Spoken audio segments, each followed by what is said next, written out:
Welcome back to the Infinite Rabbit Hole. I am your host, Jeremy, and today we have the boss man. He's here. You don't know who he is yet, but I do. And so does Jacob. Jake, how you doing, man? I'm doing well, dude.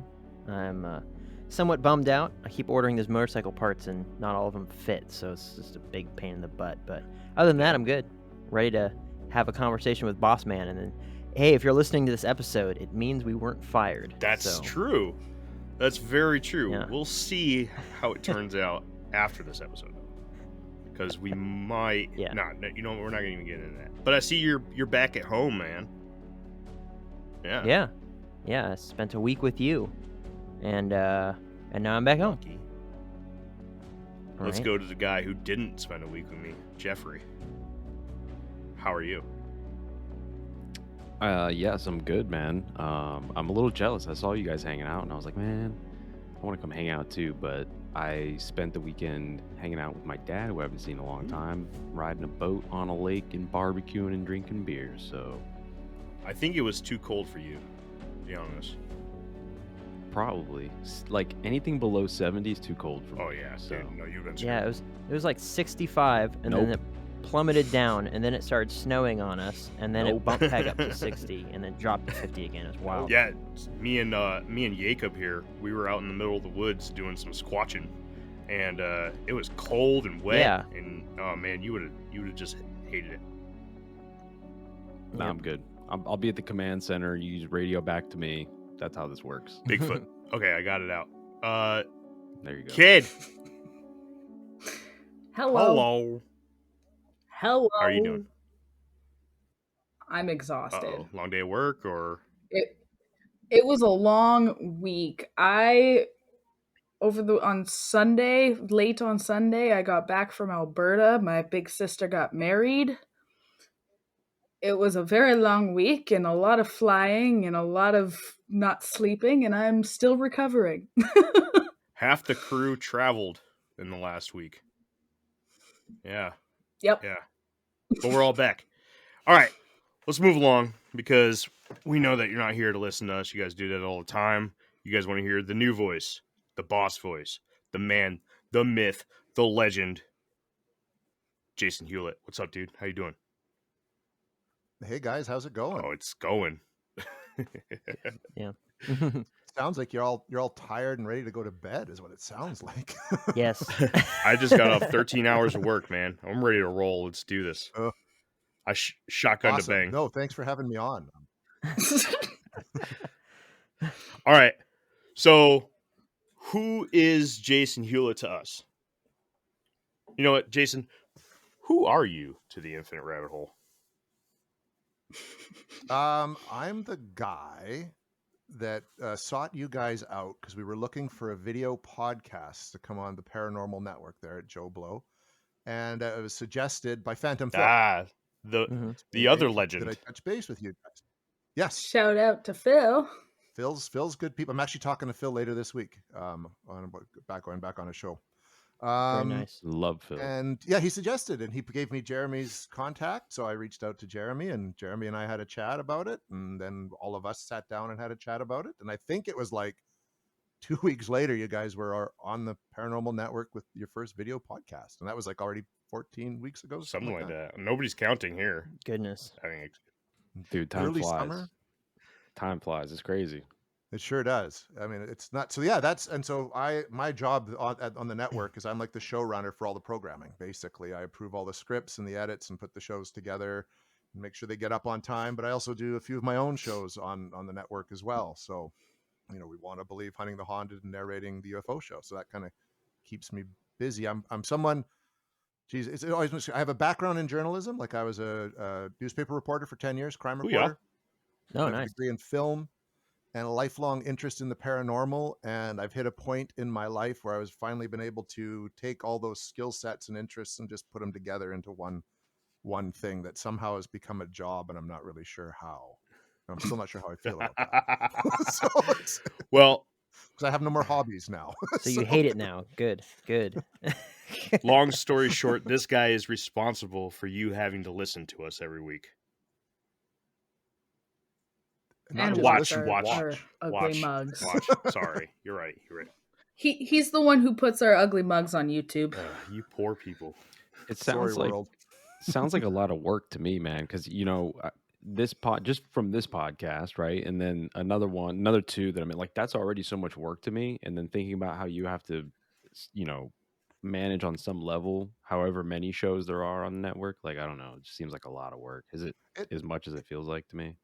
it like it is, and it is like it's fun. I mean, it's paranormal content, right? Because we've got shows that kind of cover off everything from Bigfoot to UFOs to ghosts, to myths and urban legends and all that. I think in total it's like a good 5 or 6 shows, and usually there's 1 or 2 a week coming out. Sometimes 3, sometimes 4 if we bring in interviews, right? And so it's managing that. So it's a lot, but it's fun. It's all stuff I'm fascinated with. Like you guys wouldn't sit here and talk every week, before you even came on our network, because if you didn't like it and weren't interested in it and didn't want to put the time in. So it's just kind of become this thing that I didn't plan or anticipate on, but was given the opportunity to do. So I jumped on it because, you only get a chance like that like once in a lifetime, Yeah. really. Well, that's sort of true. Absolutely. Jeff's here because he has a crush on me, but Kenzar, Jake, and myself, I mean, we love this stuff for sure. Absolutely. Jeff just loves me. You got it. It's the beards. Waiting for that comeback. All right, Jason. So now that everyone knows who you are to us, you're basically our director, or producer. Sorry. Who's Jason Hewlett, the paranormal investigator? Tell us a little bit about that, because that's why you're here. You're not. Hey, travelers. Let us take this opportunity to thank everyone for watching The Infinite Rabbit Hole. If you enjoy our shows, please subscribe to our channel right now. And click on the bell so you can be notified every time a new video goes up. Now, back to the Infinite Rabbit Hole.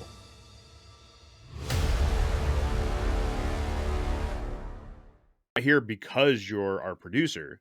You're here because you're an investigator in the paranormal.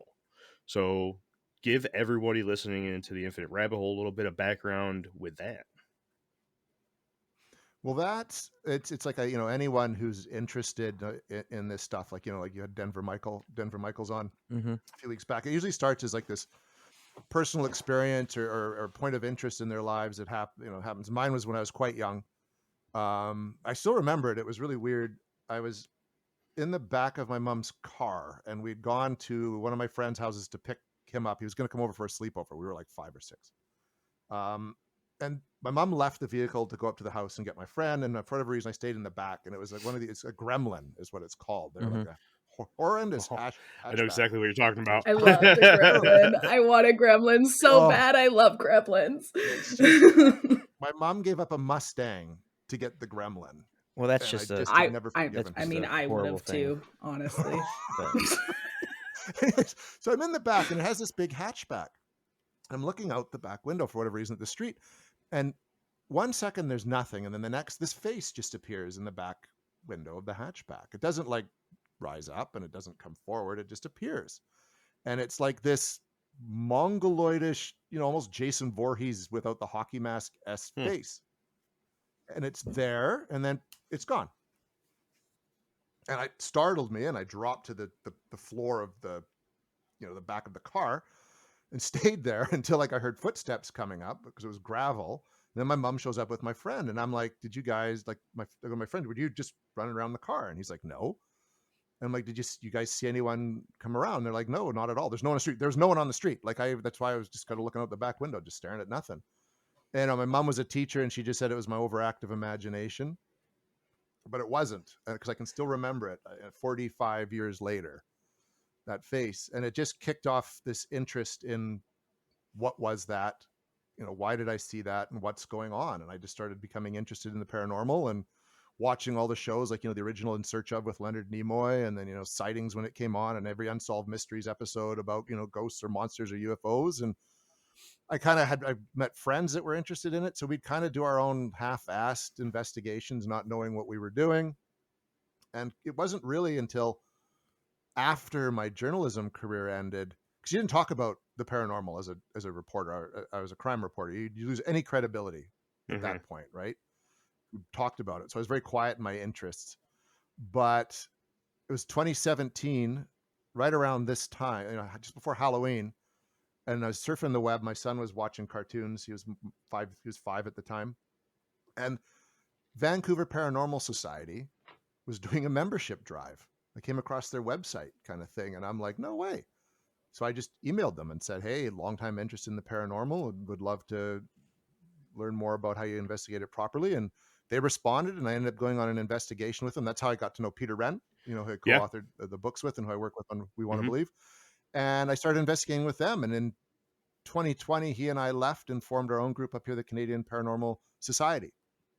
We're a foundation. We just became a government registered not-for-profit society. And that's what we do. We go into people's homes who believe they're haunted, and we investigate them. We go to historic sites, commercial buildings. And quite often, if we're able, we document what we investigate, which becomes the We Want to Believe series. And that's kind of it in a nutshell. So, speaking of the We Want to Believe series, where can people watch that? That is on the Paranormal Network itself. It's got its own playlist. And if you Google like We Want to Believe, episodes will come up that way too. Yeah, so if you want to check out Jason and his team, check that out. Paranormal Network YouTube page. Good stuff. I've watched a little bit of it myself. Anybody have questions for Boss Man here? Yeah. So last night, my wife had us watch again the 1995 live action Casper movie. And then very recently, I've seen Ghostbusters. So how much is your job similar to both Casper and or Ghostbusters? Not at all. Actually, Yeah, that's disappointingly what I so. figured. Because I remember I loved Ghostbusters. Like I remember when that came out, and I saw it like 5 times in the theater, right? Because it was just like, oh my gosh, this is amazing. And we don't use proton packs, which was disappointing. We don't get to wear Mhm. coveralls at all. Sometimes there's a team shirt, like Vancouver Paranormal. We got a team shirt.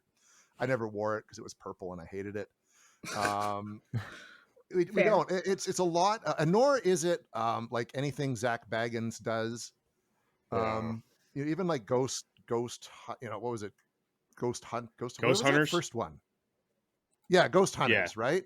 Like they were kind of, when they started, that was close. You know what I mean? Like we do spend a lot of time sitting in rooms with recorders and headphones on, and sometimes we've got like temperature gauges, and we use a spirit box, and you're generally talking to nothing. And you could do that for hours, like I mean hours, a whole night, and not get anything. Like nothing happens. Yeah. And you get crushed, and you kind of go home and you're tired and you're bitter, and then you get a chance to go back to that location, or there's another place you get to investigate, and suddenly one day the most exciting thing is like you think you hear something, and then you kind of go back and listen to your playback, and you get a voice that wasn't anyone else that was in the room. There was no one else around that you can attribute it to, and it sounds like the old man that was supposed to have lived there but died. You know what I mean? And that becomes your like woohoo moment. Like we got something. It's rare when something happens that's big. Like, you know what I mean? Like a door moves or slams on its own, or a toy comes flying off a shelf. I've had moments like that, and they're really awesome, but they are few and far between. And I have yet to run into anyone that's been possessed, let alone on a weekly basis. When you say you get a voice, do you mean that you get a clear audible voice, or do you get some static that has to be like Clear audible cleaned voice. up? Okay. Clear audible voice. The staticky ones will come through on the spirit box, which that's something we tend to take. You have to approach the spirit box with a bit of skepticism, because it is an AM FM receiver, yeah. right? And you're getting like the chut chut chut chut chut chut chut chut, or you're getting radio chatter. Right. The only time we really take what we hear with any sort of resonance is you get like an intelligent response to a question that you asked that fits in with the research that you've done. Like at a place that we investigated called Bailey House up in Merritt in British Columbia. There was a guy Good old who Merritt. used to own good old Merritt of scum and villainy. No, there was a guy that used to own it named Tom something. I can't remember the last name off the top of my head. And when we were kind of asking or demanding for a name over the spirit box, it was like chut chut chut chut chut, and then it stopped, and then we got a clear male voice going Tom, and then it would start to chut chut chut chut chut again.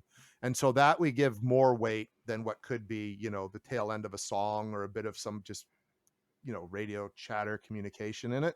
The EVPs are kind of where you get your gold.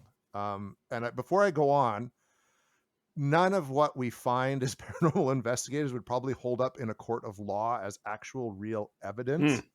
But it's the closest thing you get, and what's really just a pseudoscience. And the hope is that you do enough good work and return to the same locations off enough times that you can form a hypothesis that you can then test repeatedly to attempt to get something that would become more scientifically based evidence.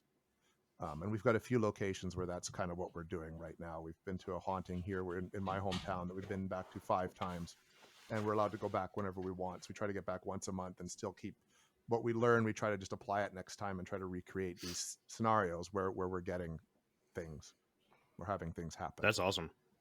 Yeah, we I good. Oh, I was going to ask another question about locations, Go for it. but whatever you had to say. No, go for it, kid. Okay, well, I was going to ask, out of everywhere you've been thus far, what's your favorite place that you've investigated? We really do like Bailey House. We even did an episode there, the Dollhouse episode, we want to believe, that was done there. We were just back actually a couple of weeks ago, and got a good series of EVPs there. In places, and Bailey House is neat because it's this historic house, and there's this outbuilding, and kind of every time we go there, what was the hot spot moves.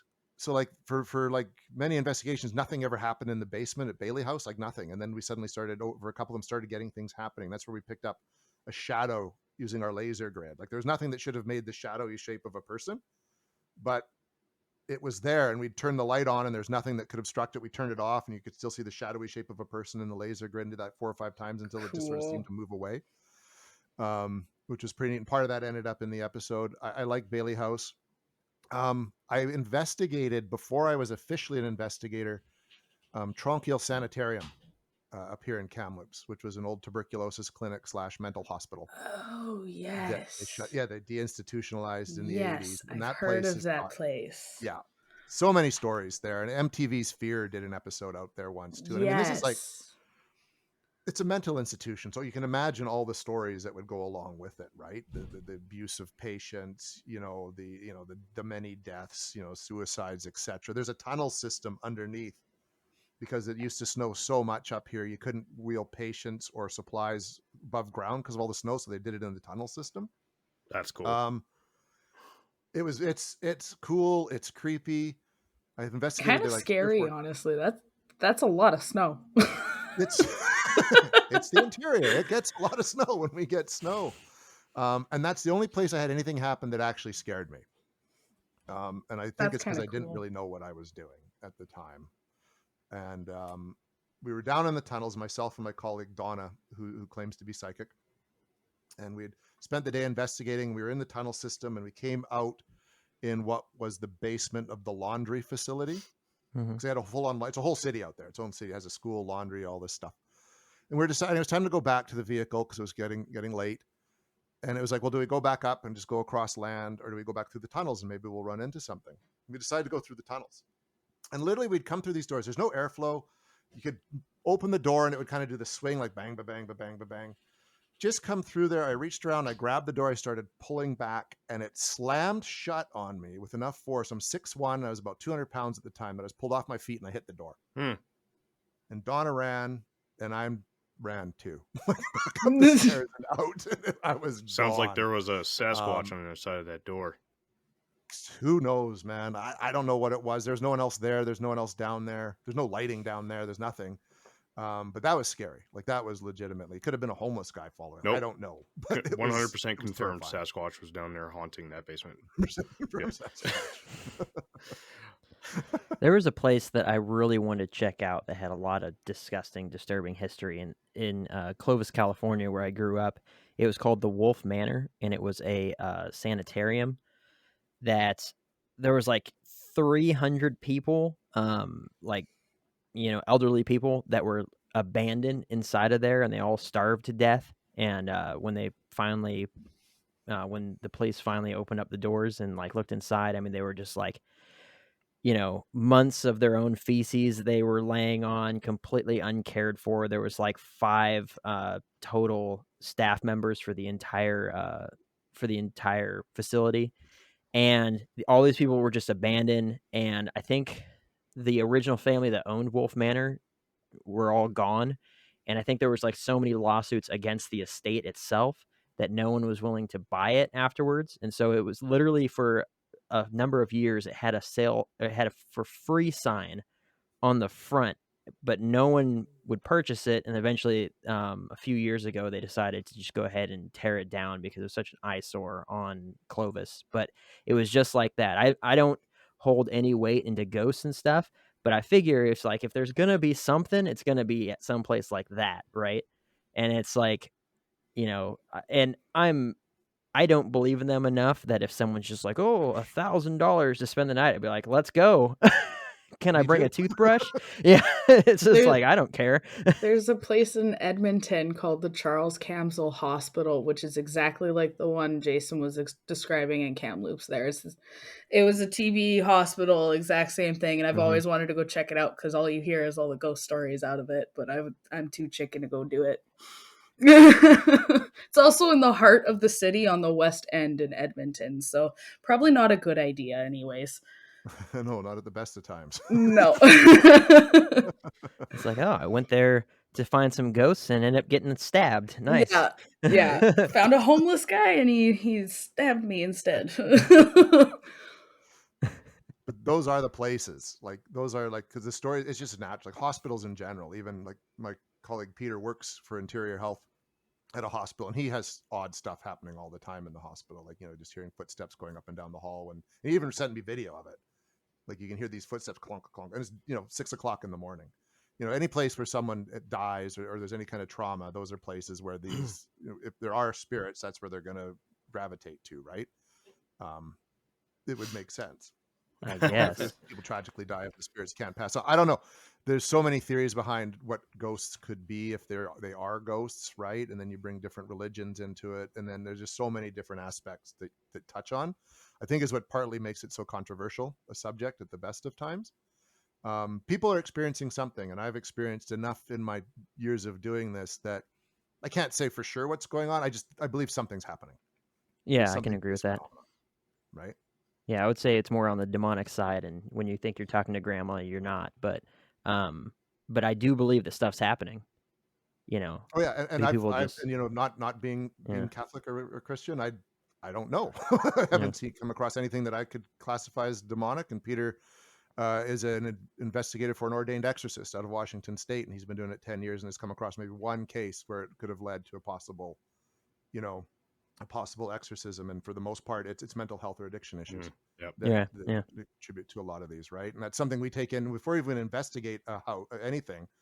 We want to do a full background check. Like, are you seeing a psychologist? What medication are you on? What are the plethora of actual things that could be making you believe that you're having a haunting or some kind of spectral encounter? Yeah. And 99% of the time, it's nothing paranormal at all. It's messed up. Yeah. Right? Or it's a mental health issue, or it's someone who just wants to believe so much, or meth, that their house is haunted for whatever reason, and that they will come up with things that they believe it's haunted, but we go and check it out. It's like, no, but you've got like every episode of like Paranormal State in your DVD collection and books on the occult and Satanism, and you know what I mean, and you're gothed out, and you just want this to happen. Like there's no sign here that there's anything. It's like, it's not to be that guy right now, but it's like I was making a joke to my sister the other day because all she watches is like those true crime shows and documentaries, but she's terrified of stuff, of like everything, right? You can whisper to her, she'll jump. So I'm like, that's what happens. You just filling yourself with this you're just waiting for a serial killer to come in, It's the same thing with this kind of stuff too, and same with conspiracy theories as well. Like people they get so consumed that everything is a conspiracy. I'm guilty of that with the conspiracy. Yes, you are. So. All silver lining in your hat. Well, listen, that's not a conspiracy. There he goes. Okay, all right, don't get me started. This is not about the silver line beanies, okay? Jason, we definitely see it in like the Bigfoot community. Jeremy and I were poking fun at this post for some, I don't know, cryptid thing on Facebook where someone literally took a picture inside the woods of like some trees, and there are like this weird shadow in the bottom right-hand quadrant of the picture, and there's literally nothing there, and everyone's just like, yeah, draw a circle around it so you can show us what we're looking And at. it And people, always they do this all the time, right? And it's just like, because I think that it's good to like look for this sort of stuff, right? No, don't be startled by it, but there can become an obsession, like you were saying, with all the books and all the all the different types of media, where anytime you see something out of the corner of your eye, you're like, oh, demons. It's the same hat rack that's been there for 5 years, but today it's demons because you've been watching whatever horror movies for days on end. It's just what is behind all that. Yeah. Totally. I get like stuff sent to me all the time, and one guy sent me this. It was a picture of his bonfire. Nice. He's like, look at it. There's like there's a demon in the fire, and I'm looking at it, and I'm like, well, I kind of see Batman. I said, no. I said it's fire. It's pareidolia. You're seeing what you want to see, right? Like, and he's like, I didn't think you'd be so skeptical, and logged off, and that was the end of that. And it's just like, it's the fire. Like, Jason, I thought that you believed in this stuff. What happened? Man, I've gotten. I get it. Go ahead, Jeff. Oh, go ahead. Go Sorry. ahead. Oh, well, don't sound so disappointed about it. Jeez, I was just gonna say, get a lot of those. We get a lot of those. I've seen multiple people, even in the Infinite Rabbit Hole group, that are just like, I had this encounter, and we all like chat each other like, okay, listen, who's gonna entertain this one? Well, right. It's nice at least y'all can trade off on that. I get personally messaged probably at least once a week from somebody that I don't know, and they're like, I need to share a secret with you. That one woman was like, yeah, I know. I know this. She was talking about how she used to work for this secret government entity in Canada. They get mad they do too. This American secret government entity in Canada that was working on cloaking devices for Jeeps and Hummers, and she was like, in Canada? Yes. Jeff's like, yeah, you haven't heard of that. She took pictures of the grounds and the outside of this building. That was interesting. She was like, I can't tell anybody because they'll kill me. And I was like, but you told me. So. And now you just told the world. For anybody listening, now you know. Don't tell us your secrets. We will tell them. And just let you know, screenshots are taken and shared. Okay? We have a laugh about this. 100%. Every once in a while, like maybe twice in the whole time that I've had this podcast, I've gotten somebody to message me with something pretty cool. Sometimes you do get something pretty cool. 99% of the time, though, it's meth demons, right? It's wackadoos. Yeah. It's like that hat rack that Jake was talking about magically turned meth demons.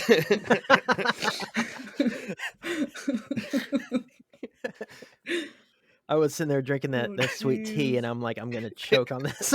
I gotta set it down real quick. All right, so red circles, Jason.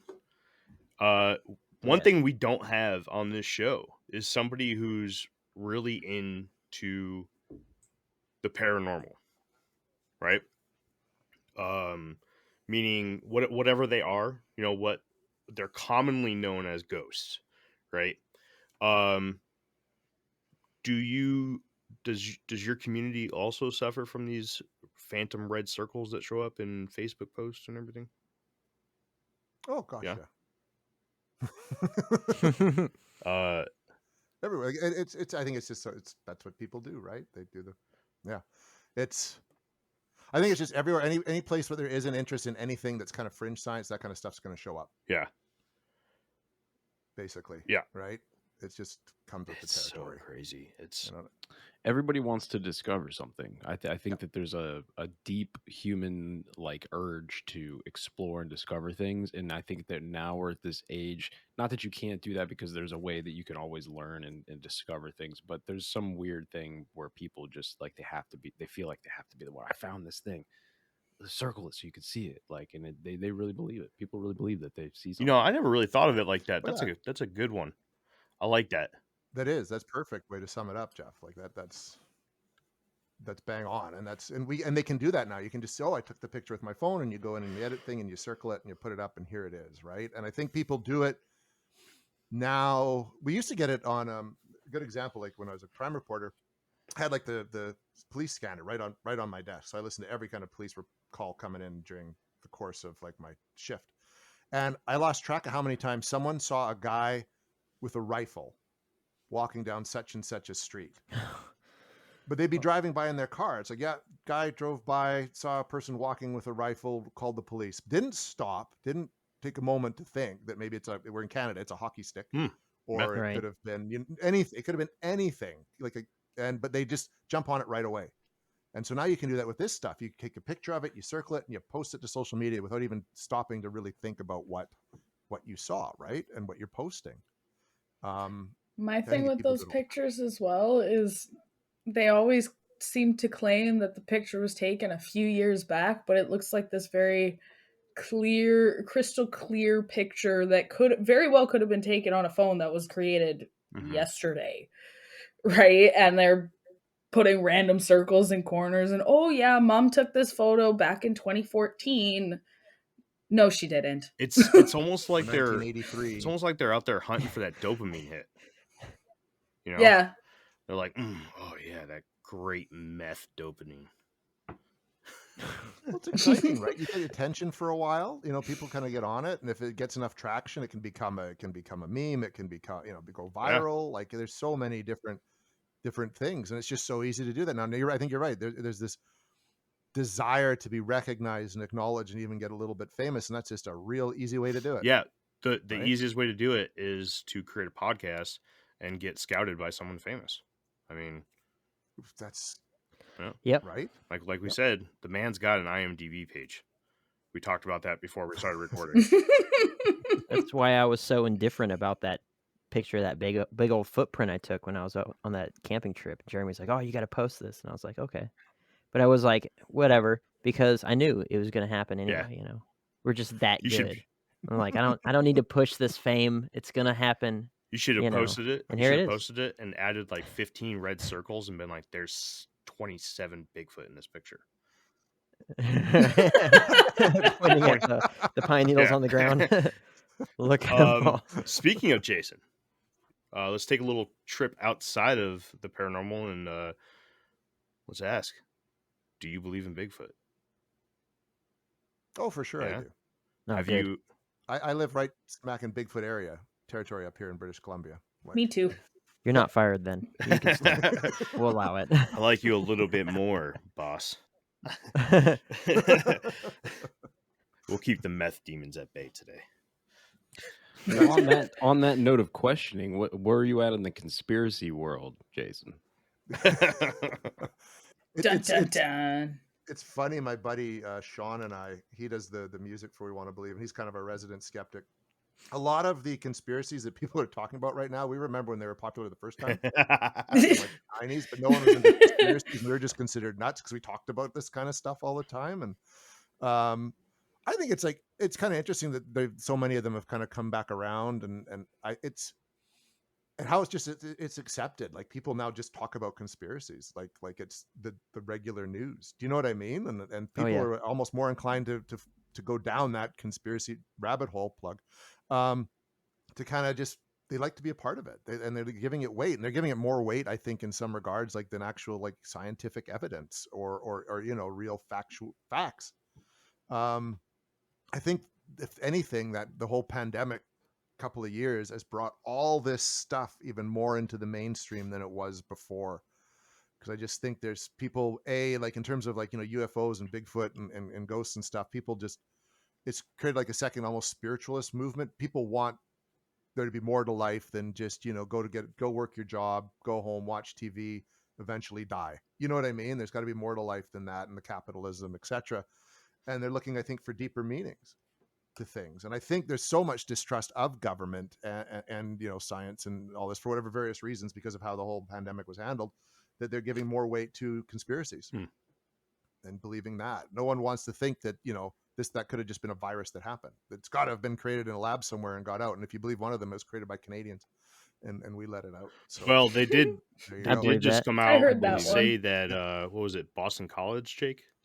That Boston University, they just made one that has an 80% kill rate. Perfect. Yeah, Awesome. it was Nice. released on the news like yesterday. Good idea. But anyway, Yeah, my We wanna go favorite down to a thing, wet market and let it out. my favorite thing is people that are so deep into, like you're saying, a pseudoscience, right? And they don't regard other forms of pseudoscience with any sort of weight to it. It's like I'm an incredible skeptic when it comes to the paranormal. But I'm also a Christian, so I believe in the supernatural, right? But it's just like there's a little bit of a difference there. But it's just like I don't completely disregard it. I'm willing to listen, right? But I was talking to this lady at the county fair a couple months ago.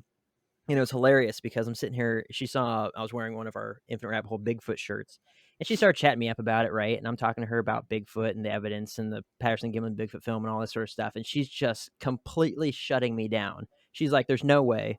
That's impossible." I'm just like, every continent on Earth, with the exception of Antarctica and North America, has apes. Every single one. Mexico, they have apes, or they have monkeys and stuff. And she's just shutting me down. Meanwhile, she's at a booth where she's selling people crystals for healing and stuff. And I'm like, this is ridiculous.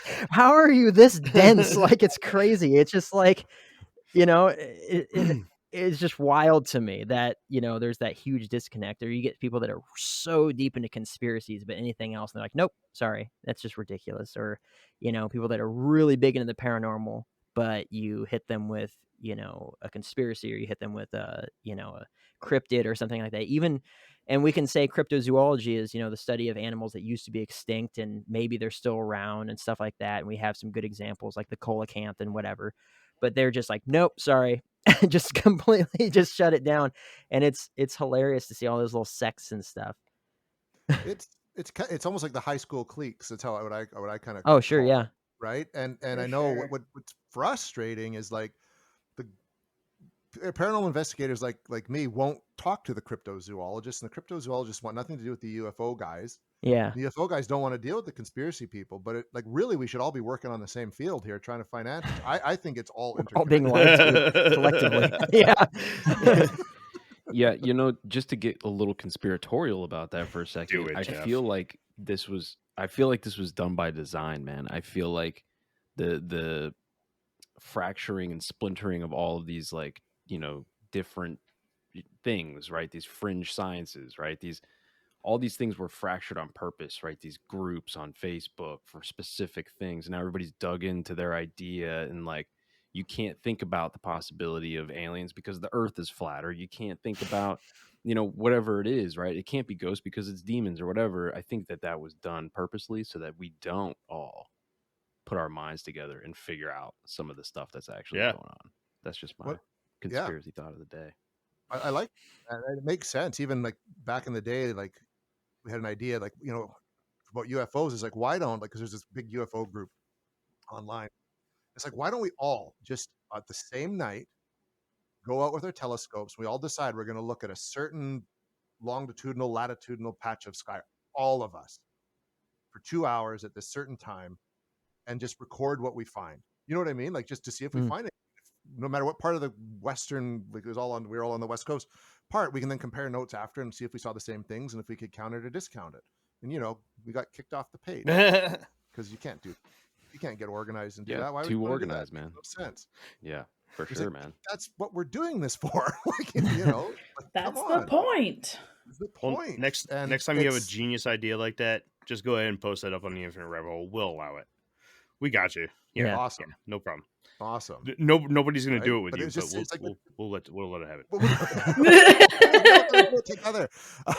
But it's like Jeff's saying, it almost feels like it is by design. That's why it's so fractured. It's almost like someone somewhere wants this whole field to stay a pseudoscience for whatever reason. Yeah. Because they don't want the crystals to heal you, man. Or to find out we're all really Hello. aliens. Say what you want. That crystal does not work on body odor the way that deodorant does. I'm You want to know sorry. You know, I learned the other day. You know why cats purr? Why? For healing. Because they're for Yeah. healing.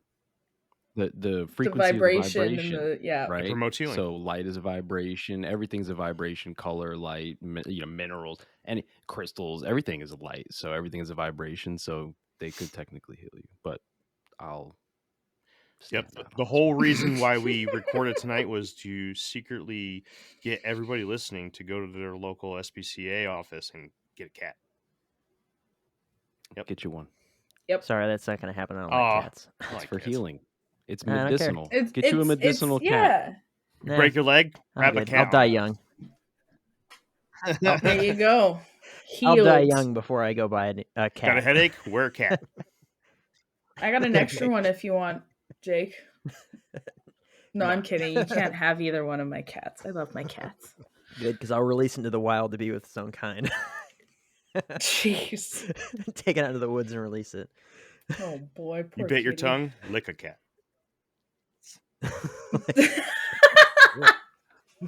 What if the cat bit your tongue? Lick the cat. Bite the cat back. Oh. Oh, jeez. Oh, we Louise. have fun. Oh man, we're so funny.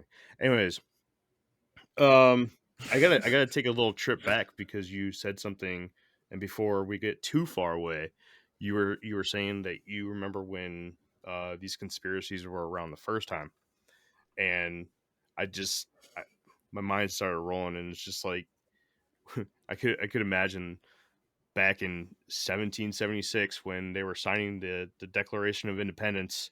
They were having conversations about reptiles or reptilians, and those white wigs that they were wearing were like the old fashioned tinfoil hats. Could be. I like it. It's true. It's all Every- true. Man, history is made up. So Yeah, every who knows? 126 years it just comes around. Boom. You know, There you go. Another fake topic. Part of the Matrix. History is fake. It's funny. The So founding fathers were reptilians. so what do you feel about like aliens, extraterrestrial aliens? What's your thoughts on that whole thing, Jason? Well, I think it's fascinating. I mean, there's been reports of UFOs going all the way back to the Bible in biblical times, right? Or in the pyramid times, like chariots of the gods. There's a whole argument. I could just see Jacob giving me the side. I don't know what you're referring to. that it all could have started from aliens, right? There's the whole various discussions about pre societies and empires working with the gods to create, which could have been aliens to create the pyramids or the Mayans and their temples and the big the sculptures that you can see down. If you go look up down, you can see like the different. I can't remember where it is. They're just hieroglyphs, but you have to look down from above to see them. The Nazca lines. Why would they create that? So, thanks. I had a seniors moment for a second there. But in Victorian times, they talked about seeing flying airships, and then they just sort of morphed into being these, high-tech spacecraft. I think it's something that's been with us for as long as we've been on this planet.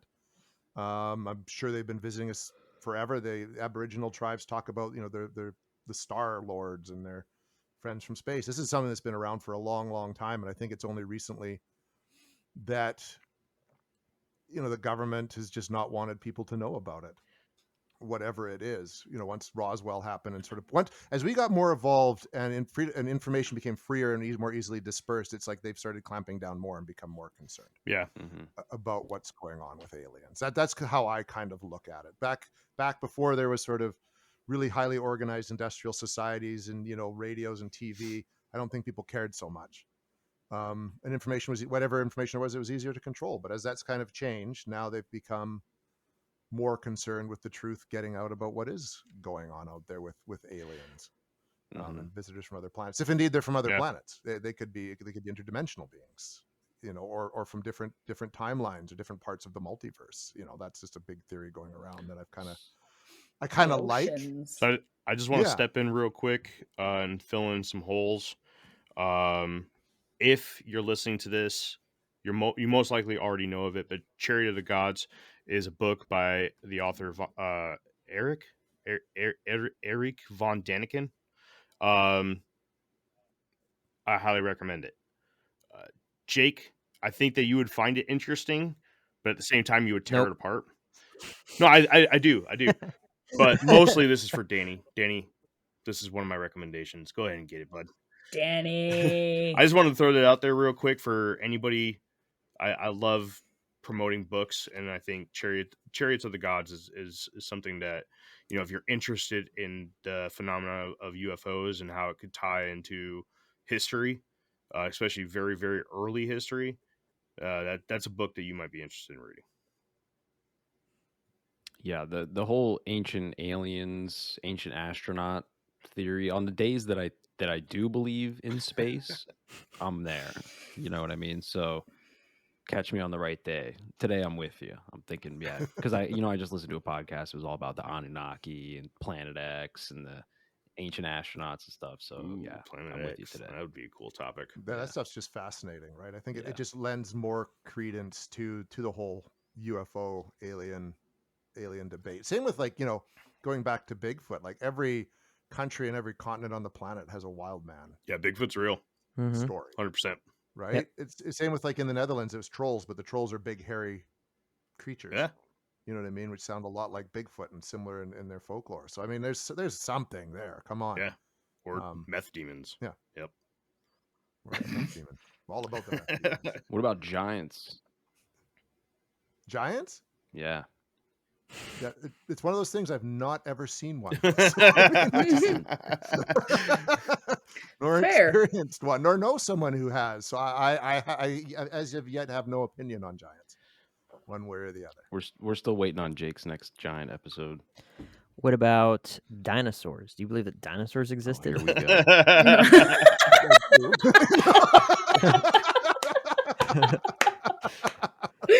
Poor Jeff. Yes, I do. You do?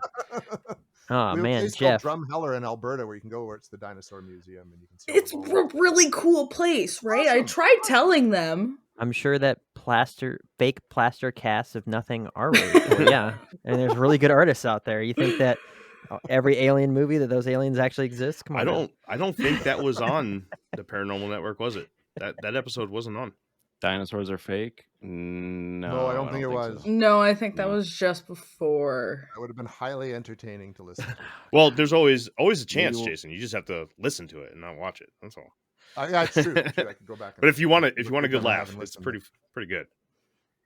No, I'm sure it is. Jeff, like, kind of broke my brain with that one. Like, he had Mine some very too. compelling stuff. Like, it was like, okay, you know, most of this is probably horse crap, but there was definitely some, like, you know, why does this one family control all of the licensing for every dinosaur, like, video game and TV show and movie that's ever been made and all sorts of stuff? Like, you know, it's all a huge money industry and everything. Why does these two, you know, was it archaeological, was it like the Smithsonian and then something else? Why is it every single time something's found, they swoop up in there and then the person doesn't even really get credit for it? Maybe they name it after the person that found it, but, you know, they just take over the dig site and stuff. You know, it's just like, he had a lot of stuff to say where it kind of broke my brain a little bit, because I'm just like, ooh, It's our number one episode in the audio I'm sure. only I'm sure. platform. So, you know, if you're listening to or watching this show on the Paranormal Network, go ahead and jump over to Spotify or anywhere else you listen. Wherever you get your podcast. And check out Dinosaurs Are Fake, starring Jeffrey Dinosaurs Are Fake Fernandez. His name changes every time. Yeah, freaking crazy. I don't know. So, Jason, what's on the docket, man? What's coming up next for you? I guess I still have to write another book. I'm contracted to write one more book for Beyond the Fray Ooh. Publishing. Can we talk about this? Peter and I are. Can we Pardon me? talk about the topics that you write about that for Beyond the Fray? Yeah, if you want, sure. Yeah, we can hit Well, on that. so forgive me, I don't have the titles of your books with me. You mind filling us in on that? Well, there's 3 out so far. 2 with under the I Want to Believe banner, and one of them is called One Man's Journey into the Paranormal. And that kind of tells Peter's story, my colleague Peter Wren, and his whole story from, because he's been doing this. He's from the UK, so he started with his interest in the paranormal when he was a boy, and then he's investigated all over the world. And it just kind of follows his story and his life's bit and bringing it up to the present. The second book is called An Investigator's Archive, and that's where we interviewed, I think, 22 different paranormal investigators, filmmakers, cryptozoologists, Kieran O'Keefe from the UK, Paul Bradford, who was on, Ghost Hunters International, Ken Gearhart, and then Seth Breedlove from Small Town Monsters. We talked to a whole bunch of people, plus some investigators that Peter and I knew. And we basically just tell their story per chapter and what kind of their big experiences have been and what their theories are on the paranormal. And then the most recent book that came out in June is Dying Light, an investigation into near-death That's the one I want to experiences. talk And that was about. kind of the most recent one. I mean, I Okay. I love hearing a celebrity talk about other celebrities. That's cool, but I want to talk about NDEs, man. Let's talk about that a little bit. Can you shine a light on Sure. just give us a little teaser, man? Like what kind of stuff can we look forward to with that book? Because that's the one I'm gonna grab here pretty soon, there, Jason. It was interesting. It came out of writing an investigator's archive because one of the investigators, Angela Artuso, is out of New York City, and she's a paranormal investigator there. So we're hearing her story, and then kind of in the middle of her story, she talked about this experience she had where she basically got hit. It was in a car accident and pretty much died and had a near-death experience. And it was so different than the tunnel of light and the shadowy figures, etc., and the feeling of euphoria. It was so very, very different that it didn't feel like it belonged in a book where we're just talking about paranormal investigators and their life stories. So I messaged Peter after, and I'm like, we should do a book on near-death experiences. And had one. He'd had a liver transplant and had a near-death experience during that. And so we decided, okay, let's do it. And last October, we started doing research. So we talked to some people about their experiences. So we do kind of like the experiencer report. Plus we talked to like neuroscientists, grief counselors, various aspects to try to just take a real look at what this phenomenon could be and what's happening. And it ended up with more questions than answers, as is always the case. But it was really interesting to hear all these different people's accounts and talk to this one gal who had researched 2,500 different near-death experiences. Oh, cool. Ranging in people who had been dead for several minutes to up to 24 hours and come back. Wow. And just how each of these experiences, there's sort of similarities, but they're also very subjective based on your life experience, your religious background, lack of religious background, etc. So it was really quite a fascinating thing to research and write, and then it kind of helped me just work through some stuff that I'd have happen in my life, and it was interesting. It was a very rewarding book to write, but probably out of the three, the hardest one to do too. So if you're giving away too much of the book, because I don't want to create a spoiler for anybody that's thinking about going to get the book, or I have the author right here in front of us, so I don't want to do any disrespect, but is there anything that you just found was consistent with almost every case, and you can basically draw a good picture as to what's actually going on, or is this something where it's all over the place depending on who had it? There's a little bit of both, actually, which is interesting. Like the big takeaway that happened in everyone is that everyone who came back, their outlook on life changed. They worried less. There was more of a sense of knowing the truth about the world and their place in it. They generally came back with a much more positive outlook on things. None of them fear death at all, because there's no doubt in their mind that they're going someplace else that's better, which supports very much like the religious standpoint. They all got a chance during these experiences, say for one or two, where they could do like this. They had a moment to kind of look back at their lives and what they had done right and what they had done wrong and how they affected other people and how they hurt other people. And that hurt was they in turn felt. So they kind of saw the mistakes that they had made, which I thought was really fascinating. And many of them also came back with sort of a heightened sense of, like, in terms of being to tap into that there's spirits around us, things like that, being very much more empathic, feeling the emotions deeper, being able to connect with people on a more emotional, spiritual level, that kind of thing, which I thought was really, really interesting. Very cool. Yeah. It's interesting how much that and even certain like spiritual experiences that you hear or read about, like all of that aligns with what people experience on like high doses of psychedelics as well. Like it seems Hmm. to all be very much related, which is interesting to me. Well, and that's where the theory that it is your brain just firing. You know what I mean? Is your Right. body shutting down different parts of your brain or releasing different drugs into your system to just make the Right. transition Yeah, easier, DMT. right? Yeah, which is Well, quite that fascinating. there's theories that going back thousands of years that the idea of alchemy comes from this is because they understood that your brain was doing this alchemical transformation at this point of death or in dreams or whatever, um, and then that in turn led to this whole, like philosophical freaking evolution of thought and shit, but yeah, that's crazy. Yeah, Um, definitely, and that's what the book was just very much. That was kind of my takeaway from it. If I have this takeaway, whatever this phenomenon is, it's not a bad thing; it's a positive thing. I didn't come across anyone in our research who had a bad near-death experience, although there are people who have had them, which would be interesting to try to do a follow-up book and touch more that on that aspect of it. that was going to be my question. Without giving too much away, did you meet anybody who said the exact opposite of that or experienced the opposite? No, I have heard of people who had, but none of the people that I interviewed for it Hmm. had them. So Lynn Russell, who That was the would be investigator, interesting to hear about too. yeah, well, she talked about a couple of them, and very much like people ending up in what they thought was literally was hell. Like they Hmm. ended up there being tormented and everything. But and it was interesting. The one person who ended up in there literally just started singing, like Jesus loves me, this I know, kind of thing, and then they were out. Like they were out of that whatever that place was, and Hmm. doing the tunnel heading somewhere else. And then eventually they were crash carted back. So it was really interesting, and that's where the subjective part really seems to come into. Like one of the people we interviewed was raised Catholic, and so the figure that he saw at the end of the tunnel looked like Jesus, like it was Jesus. Someone else, it was their father who had passed away, years before, right, or a grandfather. So yeah, it's a real fascinating subject, and I mean we just scratched the surface. Mhm. Like really, there's only so much you can do in one book before you kind of it does have to go to your publishing deadline, and you don't want to have like this tomb of 1,000 pages. um so yeah, it was an interesting book to write. Do you guys do Audible? Some Beyond the Fray books are Audible, so I'm hoping, knock on wood or something, that one day one of mine will, because I know there's people who would prefer to listen to it than read it.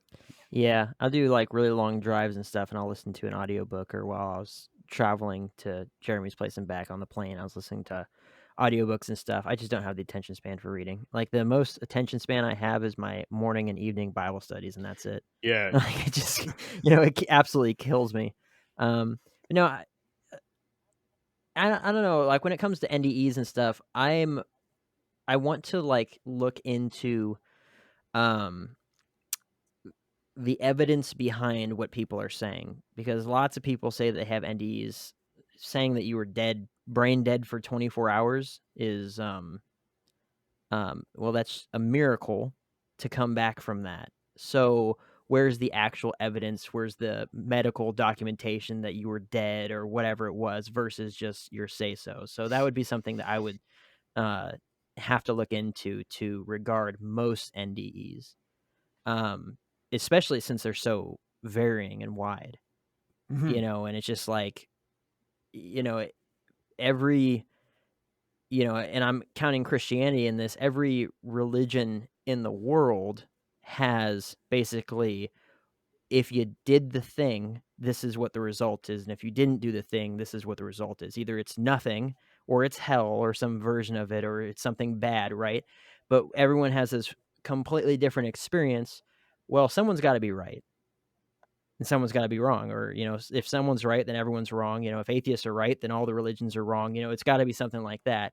And so with all the varying experiences, it does lead me more into the idea that this is not people actually crossing over into the afterlife, but more so their brain is just firing off, all that sort of stuff. They're not actually dead, right?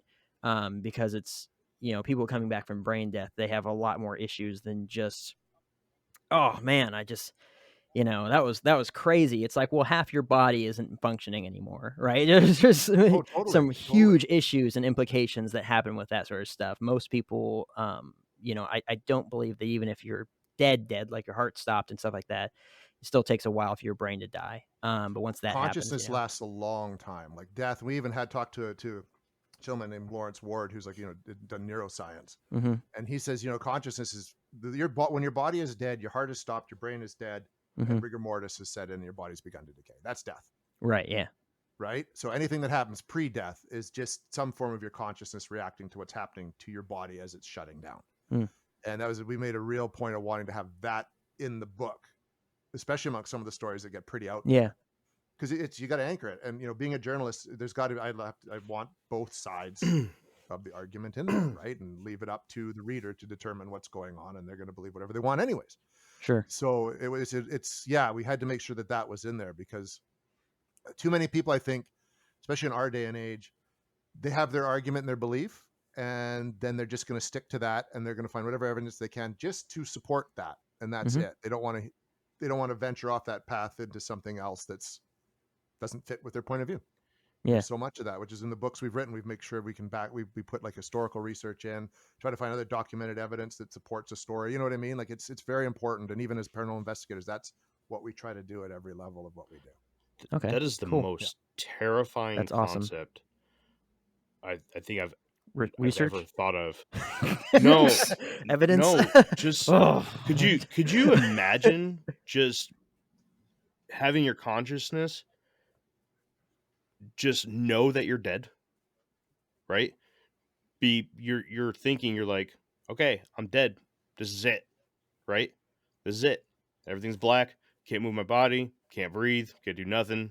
I'm dead. Just waiting to just fade off and go on to whatever's next. Jeez, that is. Well, 160,000 people worldwide every day experience that. So It's one not- day, one day. I've never had an NDE, but I have had like psychedelic experiences, and it seems Nuh-uh. terrifying thinking about it. Even thinking about the experiences that I've had that weren't terrifying, thinking about it, if I were to relay the experience to you, it sounds terrifying. But the experience itself ends up not being that. It's actually very blissful. It's like a form of ecstasy in a weird kind of way when you cross over into this whatever realm that you're in those weird states. I'm gonna freak the fuck out. Yeah, Maybe. I'm sure a lot of people do. Some people get Oh, bad I'm trips sure. too. see, I I'm not a big ghost person. I Don't haunt me. I feel like the concept is really neat, right? And I've always joked that like I'm so afraid of death. That's one thing that I'm just absolutely petrified of. And I always joked that if ghosts and spirits are a real thing, I'm gonna be one, because I'm not gonna be able to let go. I'm just not gonna be You're able just gonna to. stick around, and that's one of the arguments. Well, when people there's like I said, there's all just theories. Most of this stuff is all just theories anyways, but why there are some spirits, and they're just the ones that don't want to move on. They're not ready to pass on. They might be religious but not think they're worthy of heaven yet, right? And they don't want to go to hell, so they stay. Or they have unfinished business and they want to try to resolve that business. Or it's your energy, you die and your energy has to go somewhere, so it goes into the ground or the electromagnetic field. Or when you die, they're not ghosts, but it's at all, they're just beings from a different part of the parallel multiverse that we're bumping into from time to time. There's so many different theories and ideas about it, which is why I find it so I fascinating. think it's absolutely fascinating. Just to kind of go off of the other point I made earlier, same kind of deal. I feel like this is almost set up in a way to be that way on purpose. You materialize the society and the world that we all live in to the point to where nobody wants to die, right? Like we're all attached to the physical reality that we've created for ourselves, right? Whereas if you go back thousands of years, people weren't, at least from the history we're told, people weren't that way so much. People were much more ready to go to whatever heaven they believed in, whether it was through battle or whatever it was. So I think that it's almost as if, the lizard people, right? Like they have constructed this society to keep us more attached to it. So more of our souls and spirits are stuck in this realm, you know, like a spiritual war, like a religious war of some kind, you know? Yeah, cell phones are going to create Well, a lot of ghosts, dude. it's our Western culture too is Yep. far more Mm-hmm. terrified than you go to Eastern, like parts of Eastern Europe, or even like in Asia. They're not. Their death is honored. It's this. It's Right. not this scary event at all. Like you're prepared. Everyone's looking forward to going. You know what I Mhm. mean? Like you're saying, it's something in our capitalist Western culture is really, you know, sold us on the idea that we don't even have funerals anymore, right? Or wakes. They're celebrations of life. Like you don't even want Mhm. to use the word death or dead anywhere. It's kind of sad, Hmm. actually. Well, yeah, I'm a because big if Stoic philosophy person. One of the big beliefs there is memento mori, and that is you could leave life at any moment. So make sure every moment counts and live it the way that you want to live Like it, it. and live a good life and help others as you go. And that's how I spend every day. I like it. Sorry, I didn't mean to cut you off, Jacob. oh no, I was just gonna say that I mean, it's so depressing because if if you died now, you might miss the next Marvel movie that came out. But people in other parts of the world where that isn't a thing that they think about, mostly it's like, I mean, there's some pretty unfortunate people out there. I think that if you were more in a position where you are, hoping for your next meal, you'd be less inclined to be so scared of death. You'd just be like, I mean, it's going to happen eventually. And so I think that our Western culture, or just a first world sort of mindset, makes us, I think it's greed, is that we just, Mm. want to fill our lives with everything Just that could possibly comfort. make it as pleasurable as possible. So the thought of being without that is just catastrophic to us. But you go other places where that isn't the case, and maybe it's family or, whatever that other alternate thing is, and death isn't that big of a deal because it's a reunion sort of experience. It's whatever they believe in that particular culture, but it's not this self-obsessed, give me everything so I can be happy, but I'm still miserable sort of mindset. Well, and we are miserable, really, Yeah. as a society right now, right? We're Oh, yeah. horribly miserable, and we don't want to do anything hard. Like, Yep. We want comfort all the time. And how dare you, make me feel uncomfortable or want me to go wash the dishes Put me or on hold cook for even, 10 right? minutes, you piece of crap. Yeah. How Really Yeah. dare. Yeah, it's really sad, you Yep. know, to watch. Wow, this went Got deep. This got good. This is good stuff. I'm happy that I dove into this book. Yeah, for anybody looking for that book, it's Dying Light: An Investigation into Near-Death Experiences from Jason Hewlett and Peter Wren. I found it on Amazon, so if anybody's looking for an outlet to buy it on, Jason, do you have another outlet people can look? They're all on Amazon, or you can order them direct from Beyond There the you Frame go. Publishing. And just to kind of help Jake here a little bit, Shannon and Jeff, if you guys are listening, audiobooks. Hit up Yes. boss man Jason Hewlett with some audiobooks. That way, I'll even yeah. narrate them. I'll read it. Sure. Yeah, I was gonna say, cut me a check. I'll narrate some books right now. I mean, shoot, that's how I do most of my research for the show. I'm in the garage, wrenching on the motorcycle, listening to some audiobook or some documentary, and then I'll pause it, run over, and take some notes real quick. Yeah. And that's a great. Because I listen. I like to paint miniatures and stuff, like models, and do stuff Oh, like nice. that. That's when I listen to, like, podcasts and and stuff. So I think that'd be having a motorcycle to work on would be awesome. Good for you. Right on. You want one? I got a spare. Just sneaking in the house, and my wife would lose her mind. What? A motorbike? Come on. 2 boss man from the show you didn't fire. Yeah. Thanks. All right. We're gonna start bringing it down now. Jason, thanks a lot, man. This was a lot of fun. This was really cool. For all of those listening and watching in on the Paranormal Network, where can they find all things Jason Hewlett? How can they follow you? Where can they, where can they see Jason do Jason stuff? Why would anyone want to see Jason do Jason stuff? I don't know. A lot of what I do is here on the Paranormal Network, on YouTube, and of course we have our own Facebook page as well. where you can catch We Want to Believe, Hunting the Haunted, which I do with Peter Wren as well, and then I narrate the UFO show, and of course this fine programming as well as many Pretty others. fun, yeah. Books are through Amazon and Beyond the Fray Publishing. We have the Canadian Paranormal Society on Facebook, that's where we kind of work a lot of our contacts off of right now. So people are welcome to come and join that page. And then I'm on Instagram, jhewlett72, and on Facebook as well. Like that's, yeah, I've refused to go the route of creating Jason Hewlett ghosthunter.com yes. and trying to do that. I'm gonna go buy because that. You're gonna buy it from me in order to use it. that's part of the problem.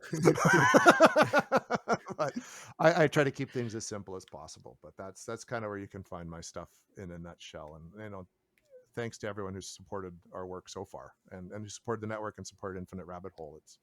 Everybody puts a lot of good hard work into what they do, so it's nice to see people who appreciate it. And if you're listening to this podcast and you don't like chit chat, then maybe podcasts aren't for you, because that's what we do.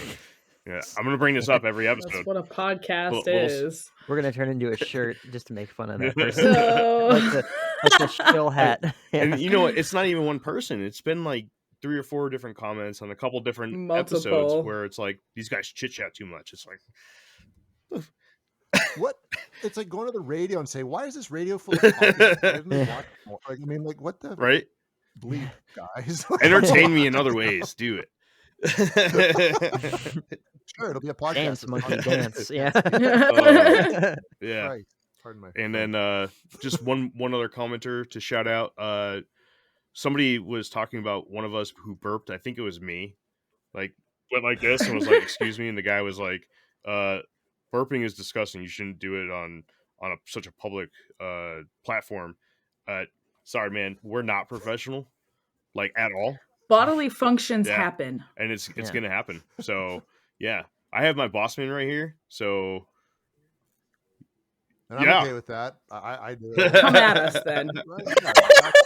Chill out. There's more important things to worry about in this world. But you're like ripping him on the paranormal show. He's like, "Did you hear that? There's a frog in here." It might have been a ghost or something. It wasn't burping. It was a ghost. All right. Well, that's it, everybody. That is Jason Hewlett. That is our boss. That is the guy who, I don't know why he did it, but he put us on his network. Thank you, though.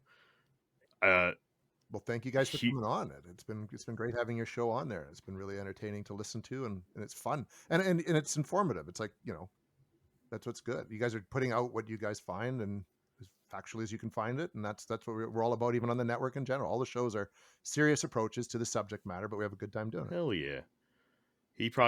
Have you listened to the next episode yet? No. If you haven't, buckle up. I'm worried. By the time this episode comes out, we'll be fired.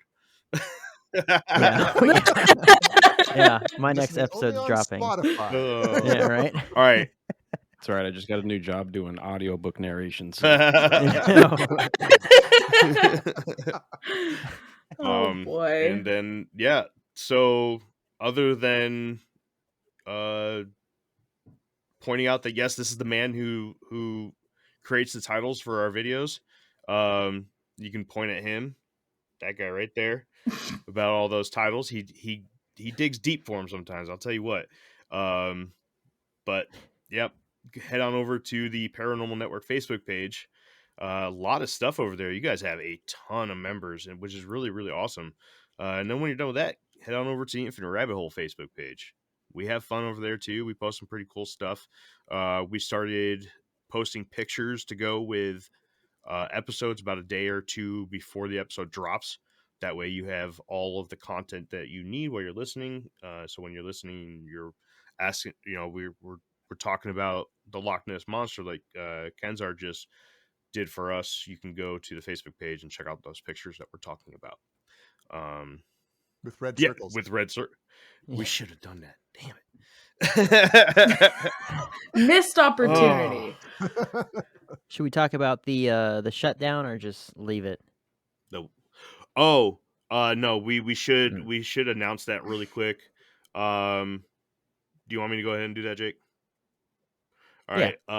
Just kind of making an announcement here. This is not Jason Hewlett related. This is all Infinite Rabbit Hole. If you guys want anything off of the merch shop, you got to do so before the 1st of the year because we are shutting her down. Okay. We're the only ones that buy things. We're literally paying a membership to keep ourselves happy, and that's pretty much it. So if you guys are looking for some Infinite Rabbit Hole merch, check us out over at infiniterabbithole.com. Click on the IRH merch tab at the top and check out some of our swag. Jake put a lot of really hard work into making some of those t-shirts. I know I bought 3 of them because the decision was going to be made soon to do this. But we're going to come up with a new way of doing it, something that's cheaper for us. So hang tight. All right, Jason, once again, thanks, man. Really do appreciate it. Everybody want to say their last words to Jason before we let him go? Thanks, Jason. Classy. Thanks, Jason. Yeah, thank you, Jason. Thanks, I get to Kenzar. brag that I got to talk to a celebrity. I've told people. And he's Canadian. I've told people that I know about you, and none of them are interested in any of this stuff, and they're just like, okay. And I'm just like, all right, cool. Well, I think I've had 2 people recognize his name when I mention him. I've had a few. Yeah. It's all right. I've had a few. but we appreciate it. And for those that are involved in like this, I don't know how to pronounce it, niche, I guess. This Yeah, it's like it is a big deal, and we think it's a big deal. You're too. a cool guy. And we thank appreciate you, you coming Jason. on here and chatting with us and having us on your network. That's pretty sick.